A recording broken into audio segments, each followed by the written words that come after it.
জুলাই মাসে রাজ্য সরকারি কর্মচারীদের ছুটি না থাকলেও কিন্তু একটি অর্ধ দিবসের ছুটি আছে। দেখুন এখানে কি বলা হয়েছে, every year 1st July is celebrate as a doctor day. Doctor day হিসাবে 1লা জুলাই সেলিব্রেট করা হবে। কার জন্মদিন উপলক্ষে?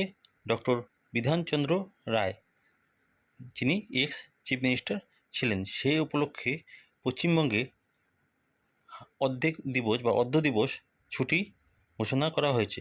গত বছরও কিন্তু এই দিনটিকে অর্ধ দিবস ছুটি দেওয়া হয়েছিল। তাহলে গত বছরের মতো অর্ধ দিবস ছুটি দেওয়া হচ্ছে এই 1লা জুলাই, 1লা জুলাই মঙ্গলবার।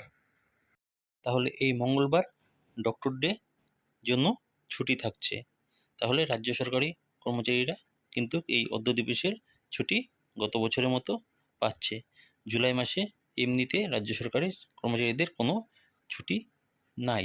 তাহলে এই ছুটিতে রাজ্য সরকারি কর্মচারীরা কিছুটা আনন্দিত হবেন। ধন্যবাদ।